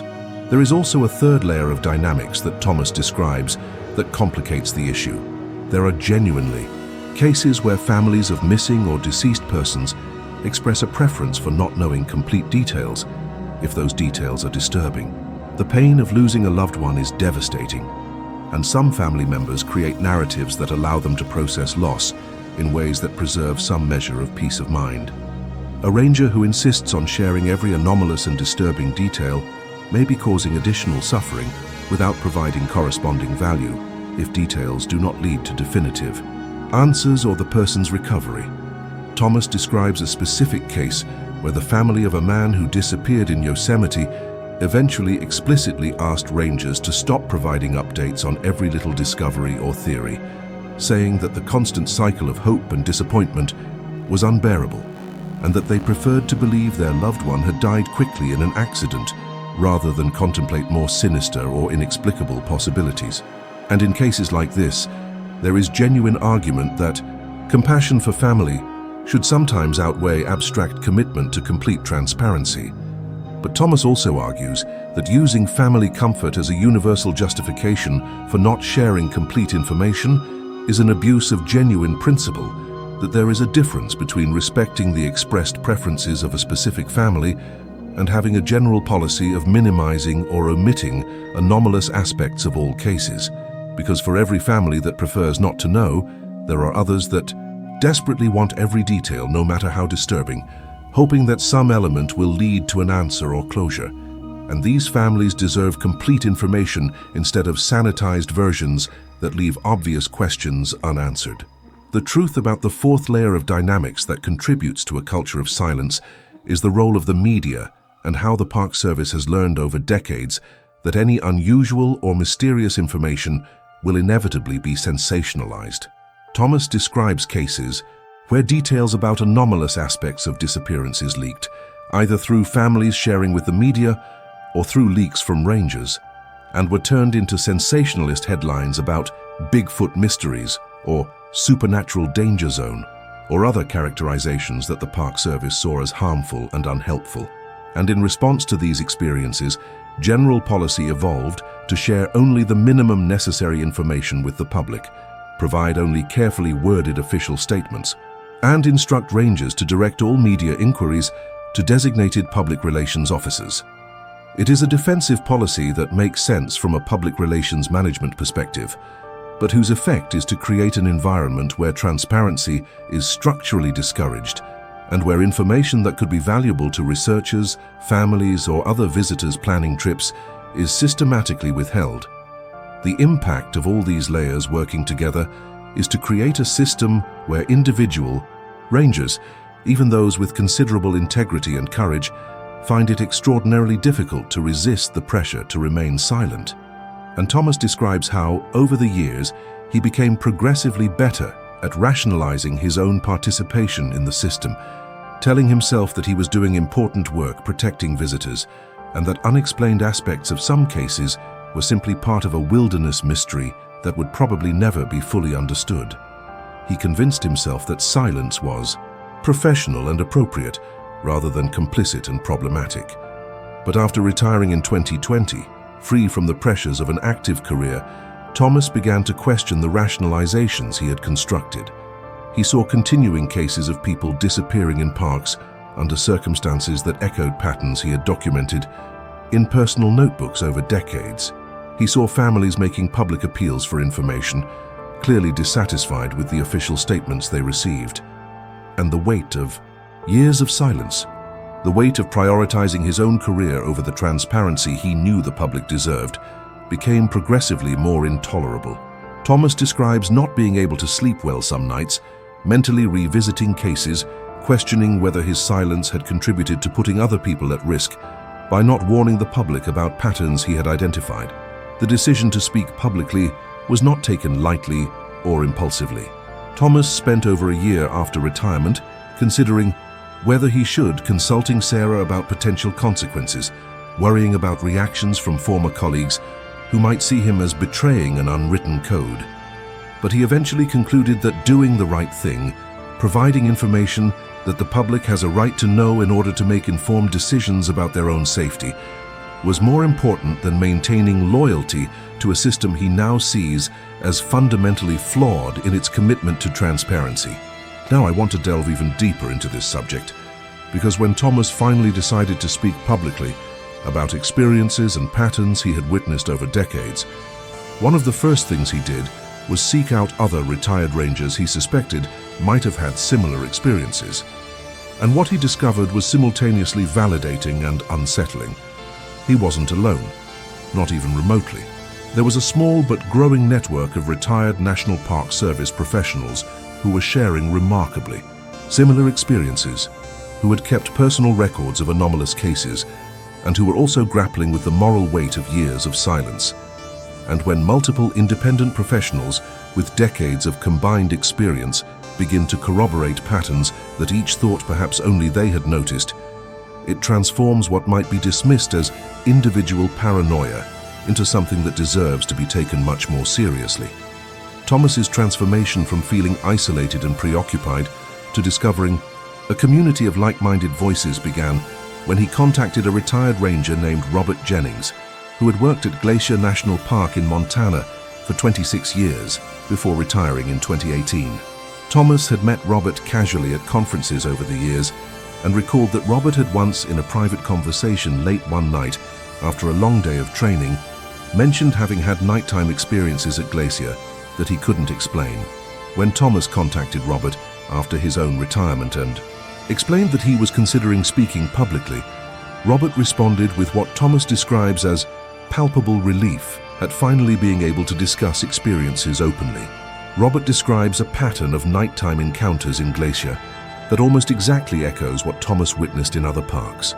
Sounds of vocalizations that imperfectly mimicked humans, movement through dense forest that was too coordinated and silent for known wildlife, a sense of an observer's presence so intense that it made experienced rangers retreat rather than investigate. Robert documents at least 15 specific occasions throughout his career where he or patrol partners experienced phenomena they couldn't explain through knowledge of the region's wildlife or human activity. And like Thomas, Robert had been consistently discouraged from officially documenting these aspects, had internalized a no questions behavior, and had carried the weight of silence through the years. But Robert also shares something that Thomas hadn't personally experienced, but which adds another dimension to the mystery. On 2 occasions, Robert had brief visual encounters with something he couldn't definitively identify, but which didn't correspond to any known animal in the region. In 1997, during a night patrol in a remote area, Robert briefly illuminated with a flashlight a large bipedal figure moving through trees approximately 50 meters away. The figure was covered in dark fur or hair, moving with an upright posture.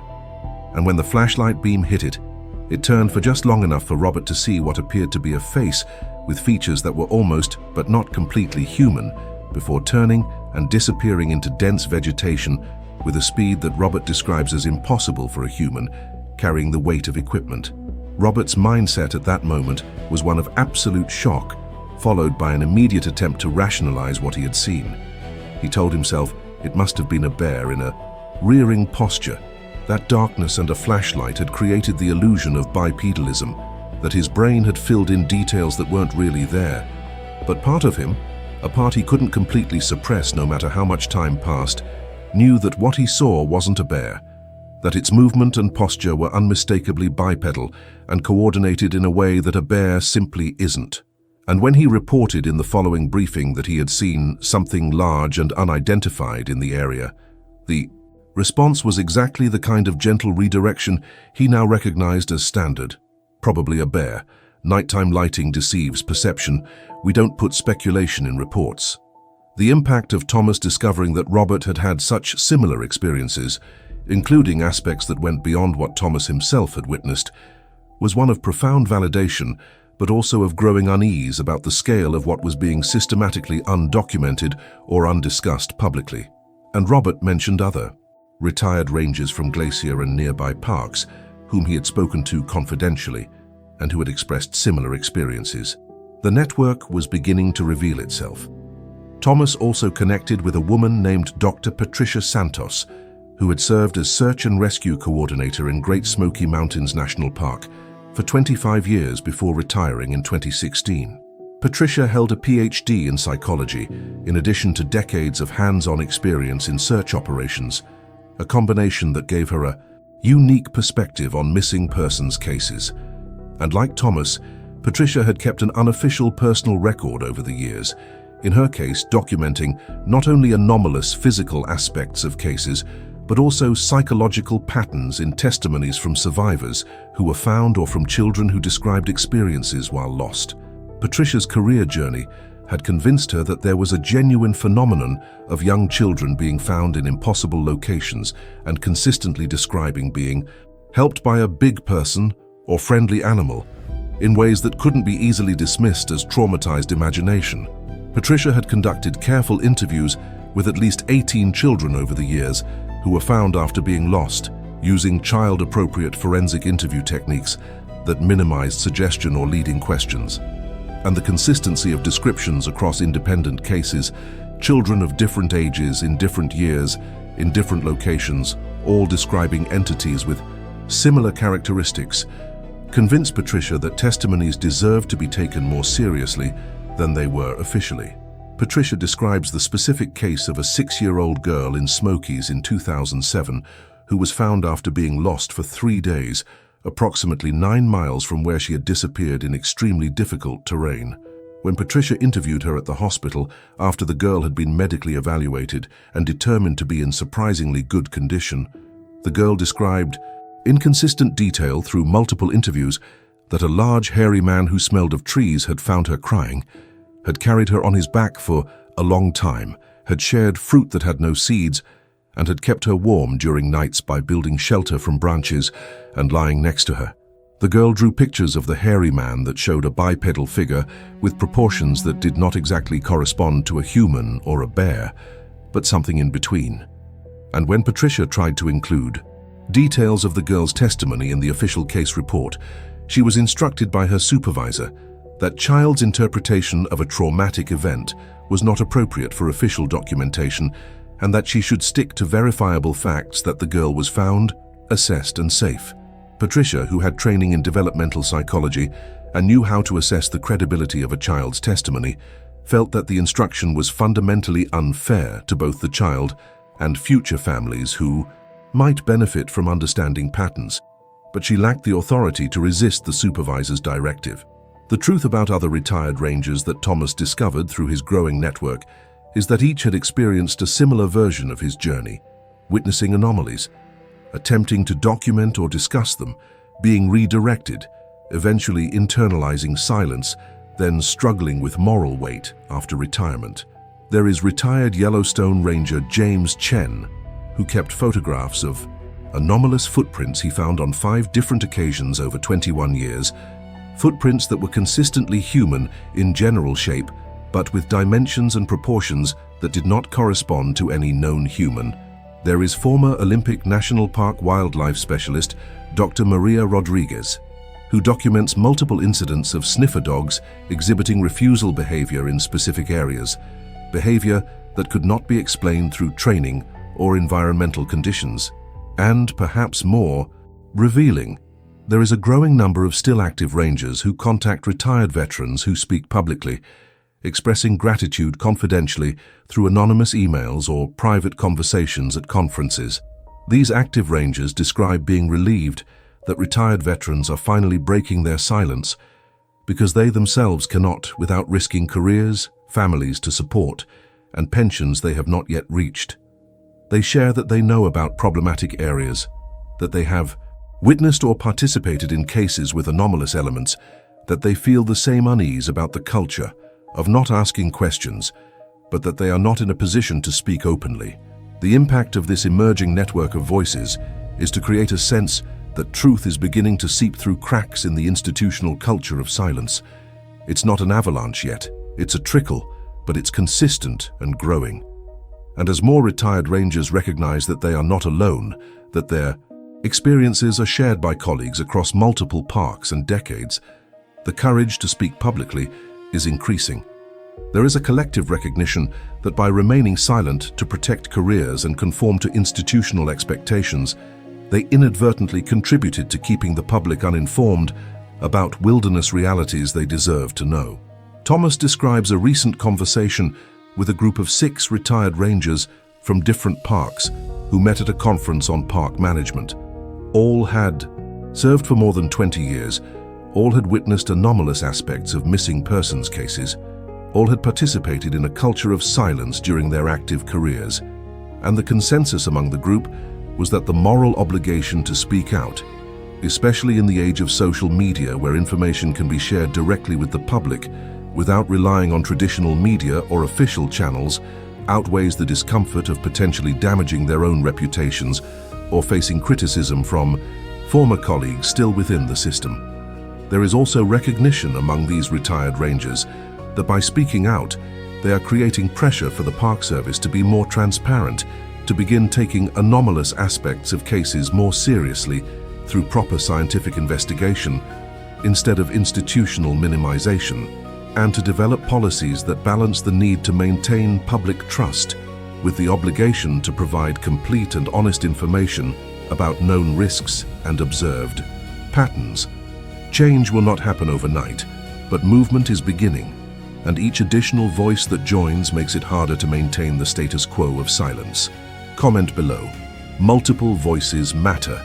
If you recognize that when multiple independent professionals with decades of combined experience begin to corroborate the same patterns and experiences, it elevates testimonies from questionable anecdotes to evidence that deserves serious investigation and institutional response.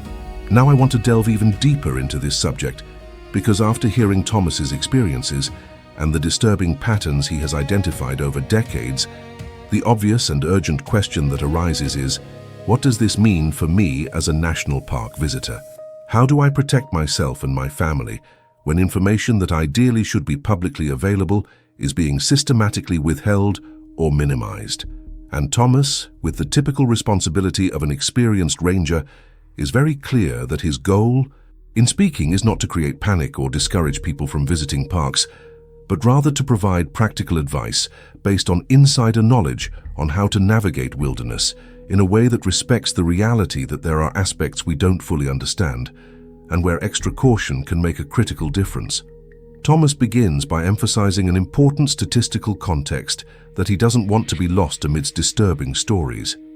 National parks are, in general and statistical terms, very safe. Millions of people visit national parks every year. The vast majority have completely positive and incident-free experiences and return home with wonderful memories and beautiful photos. Cases of disappearance or death are statistically rare when considered against the total volume of visitation. So it's not a question of parks being universally dangerous. It's a question of there being specific areas and specific circumstances where risk is elevated in ways that the public is generally unaware of because standards are not transparently shared. Transforming a casual visitor into an informed and cautious one doesn't require paranoia or fear, but rather appropriate respect for wilderness as an environment that, despite appearing controlled, mapped, and managed, still holds mysteries and possesses aspects that defy complete understanding. and Thomas offers specific and practical advice based not on speculation, but on real patterns he has witnessed throughout his 3-decade career, participating in hundreds of search and rescue operations. The first and perhaps most important piece of advice Thomas emphasizes is never to walk alone in remote park areas, especially at night or in conditions where visibility is reduced. Thomas explains that analysis of missing persons cases shows that a disproportionately high percentage involve people who were alone when they disappeared. There is genuine safety in numbers, not only because multiple people can help each other in an emergency, but because patterns Thomas has observed suggest that whatever is happening in anomalous cases tends to target isolated individuals rather than groups. There is no single case on Thomas's record where an entire group of 4 or more adults disappeared simultaneously and inexplicably. It is always individuals or at most pairs. And nighttime specifically, as Thomas described from his own experiences, is when wilderness transforms into something fundamentally different, known nocturnal. Wildlife activity is one thing, but phenomena that Thomas and other rangers witnessed, sounds of vocal mimicry, coordinated movement through vegetation, sensations of an observer's presence, all seem to be primarily nocturnal. So Thomas's advice is unequivocal. If you're camping, stay in designated camping areas where there are other campers nearby, not in remote and isolated locations, and don't go on night hikes for fun or to see stars unless you're in a substantial group and staying on well-established main trails. The mindset Thomas encourages in visitors is one of paying attention to subtle signs that something might be wrong and trusting instincts instead of rationalizing them. His second specific piece of advice concerns sounds. If you hear vocalizations that you can't definitively identify or that seem to be imitating human or animal sounds but have a strange or artificial quality, don't investigate. Natural curiosity is understandable, but Thomas has seen multiple cases where a person heard distress sounds, went to investigate and disappeared. Instead, if you hear something disturbing, move calmly but deliberately toward a populated area, campground, visitor center, or trail with other hikers, and report what you heard to the ranger. Thomas acknowledges that the advice may seem cowardly or overly cautious, but argues that it is based on recognizing that there are things in wilderness that we don't understand, and that using distress sounds as a way to attract potential prey is behavior that some predators exhibit. If there is something in national parks that is intelligent enough to mimic human sounds, then approaching it alone is not brave. It's reckless, and Thomas emphasizes that experienced rangers follow the same rule. The unwritten protocol of not investigating anomalous vocalizations when alone at night, so visitors should certainly exercise the same caution.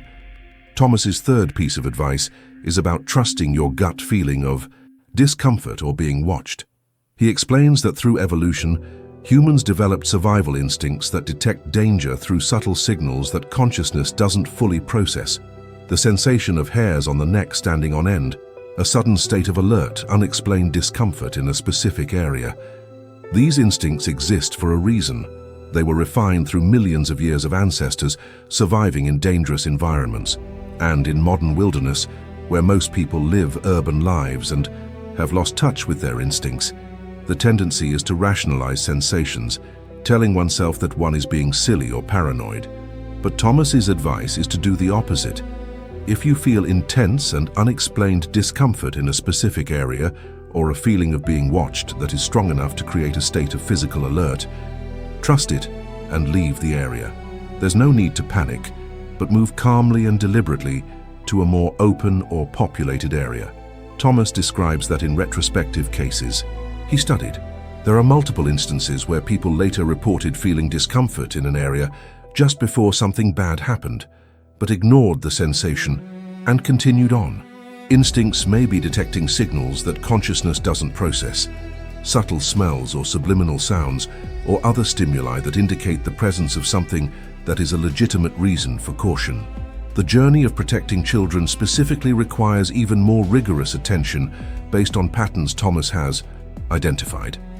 His fourth piece of advice is that young children, especially those under 10, should always be within direct line of sight when on trails or in wilderness areas, not just nearby or in the general area. Thomas explains that in multiple cases he has documented, children disappeared when they were only 10 to 20 meters from parents, but temporarily out of direct sight for periods as short as 30 seconds. And given the pattern of children being found in impossible locations, describing being carried away, there is a disturbing suggestion that something may be specifically targeting young children and acting with speed and opportunism when a window of vulnerability opens. Thomas's advice isn't that children need to be literally tethered to parents, but rather that on trails, children should be where parents can see them continuously, not allowed to wander in trees or behind bends in the trail or in any situation where they are not in direct visual field. And in camping areas, children shouldn't be allowed to explore even 100 meters of campsite without adult supervision. It may seem restrictive compared to the freedom previous generations of children had in wilderness, but Thomas argues that based on patterns he has witnessed, an extra level of supervision is justified. The fifth piece of advice Thomas offers is about what to do if you actually get lost, and it contradicts the instinct many people have. The standard rule in survival situations is, stay still if you realize you're lost, because wandering tends to take you progressively further away from the area where search teams will be looking. But Thomas adds an extra dimension based on knowledge of problem areas. If you get lost, stay still.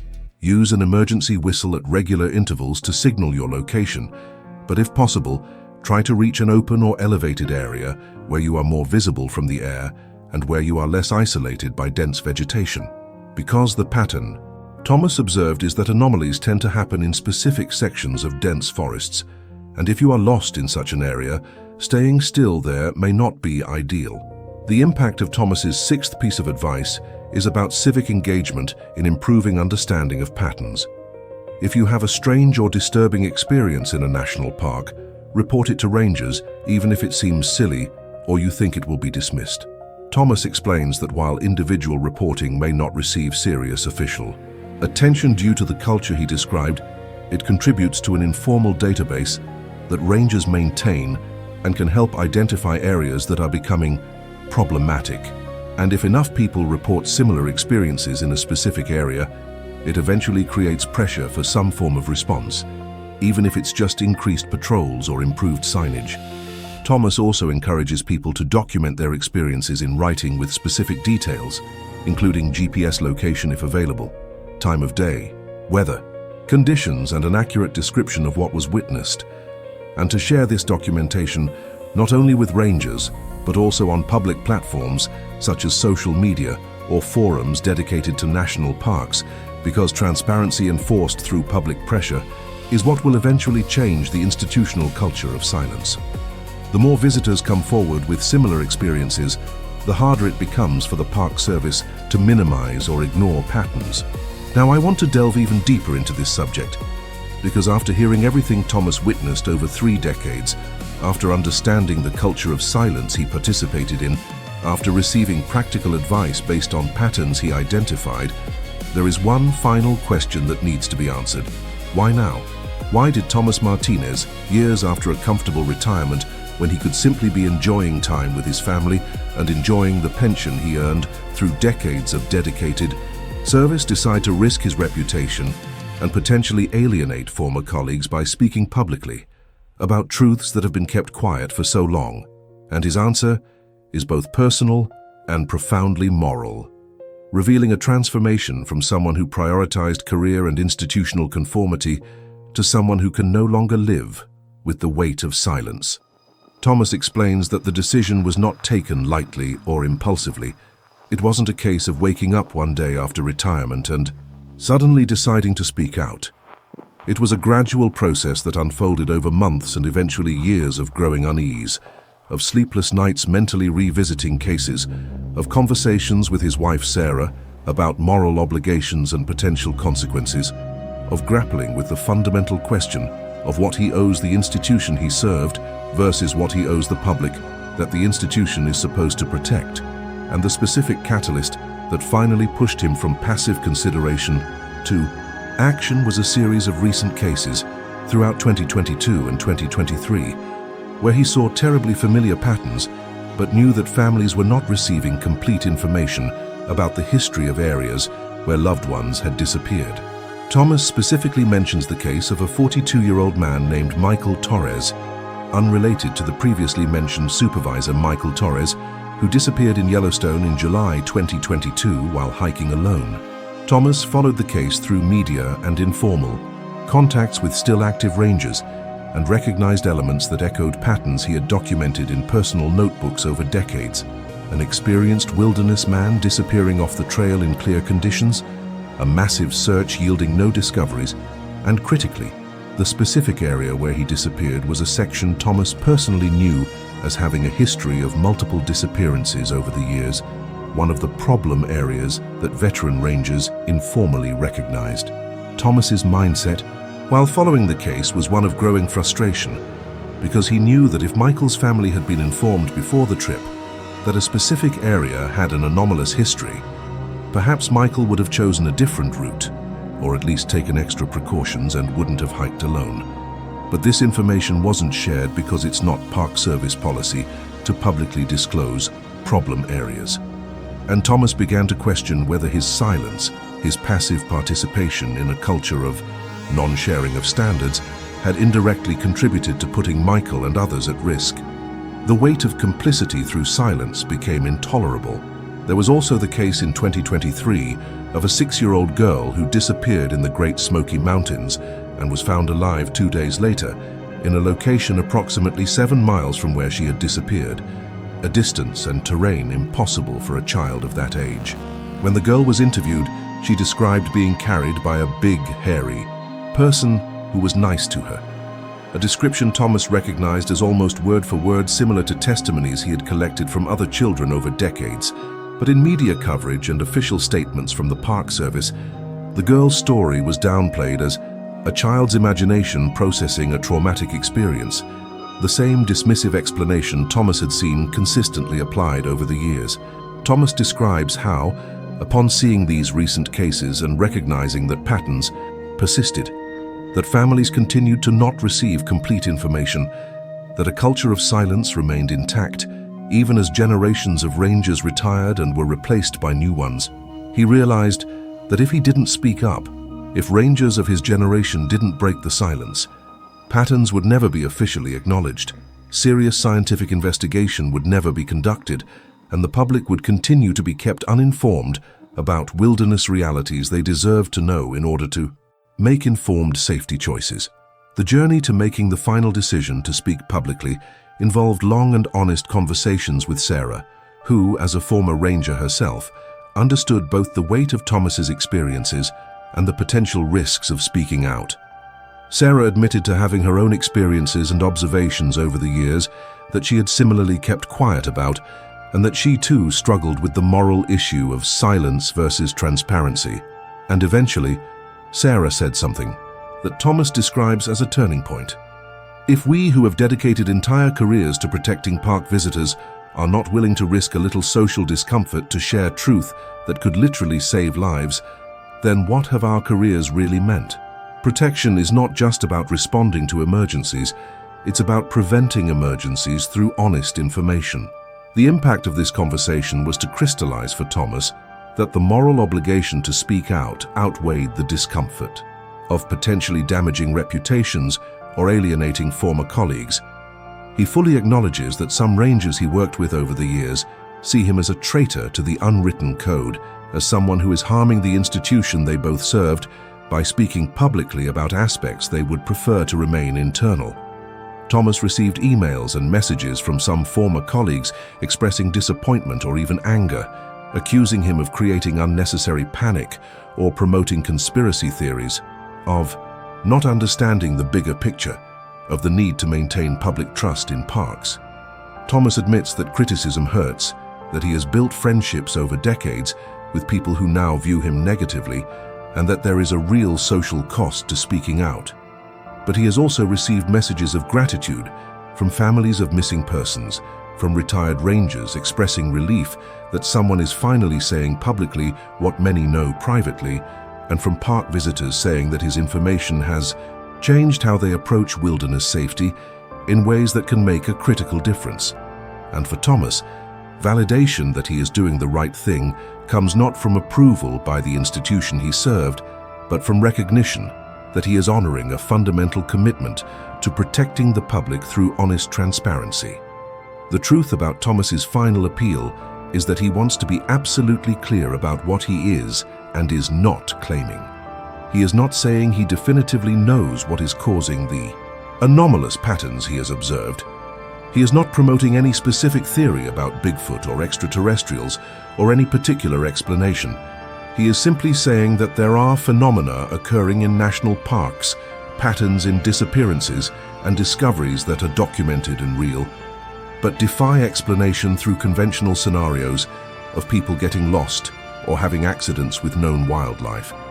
And these phenomena deserve to be publicly acknowledged, deserve serious scientific investigation instead of being quietly shelved, and the public deserves complete information about patterns so they can make informed decisions about their own safety and that of their families.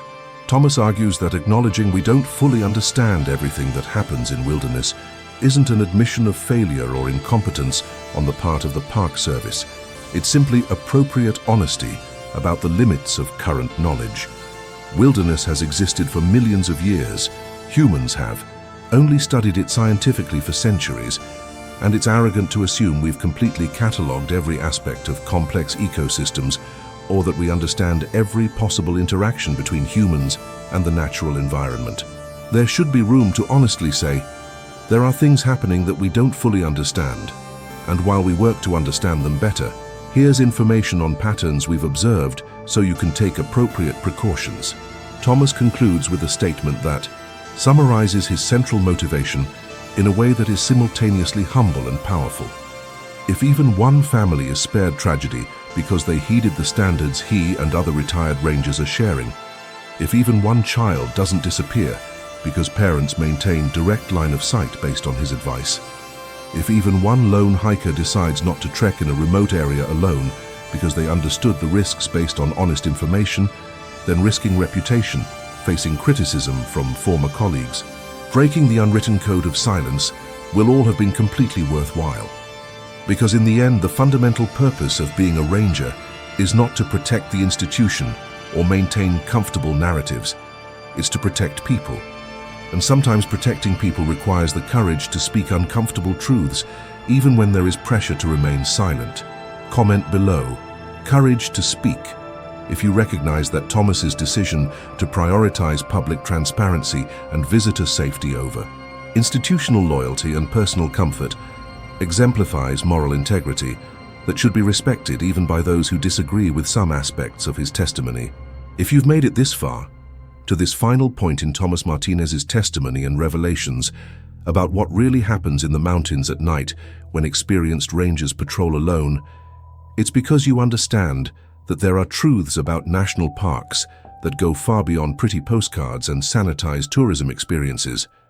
These are uncomfortable truths about the limits of our knowledge, about an institutional culture of silence that protects narratives instead of people, and about standards that deserve to be taken seriously instead of being dismissively filed away. If you work or have worked in national parks in any capacity and have witnessed experiences similar to those Thomas described, or if you are a visitor who has had an encounter or feeling that you couldn't explain, but that made you feel something was profoundly wrong, leave a comment here. Rangers know the truth. These 4 words show that you recognize that there is insider knowledge among professionals who have dedicated their careers to wilderness, knowledge that the public deserves to have access to in order to make informed decisions about their own safety and that of their families. Subscribe to the channel to continue exploring testimonies from national park insiders, analyses of patterns in disappearances that defy conventional explanation, and investigations into why there is such a large difference between the official narrative of complete safety versus realities that experienced rangers know but rarely discuss publicly. Every week we bring content that treats genuine mysteries with seriousness and respect, that values testimonies from professionals with decades of experience, and that believes that transparency serves the public better than comfortable silence. Like this video if Thomas's testimony touched you, if his courage in breaking the institutional code of silence years after retirement made you rethink what you thought you knew about national parks. It's his way of saying that voices like his, who risk their reputations to share truths that could literally save lives, deserve to be amplified and taken seriously instead of being dismissed as conspiracy theories or paranoia. There's a video over there. If you want to continue this journey of understanding what's really happening in the American wilderness, click and continue with me there. If you plan to visit a national park, take Thomas's advice seriously. Don't let the video scare you away from appreciating nature, but also don't ignore the wisdom of someone who has literally spent thousands of nights in the mountains and witnessed things he can't fully explain.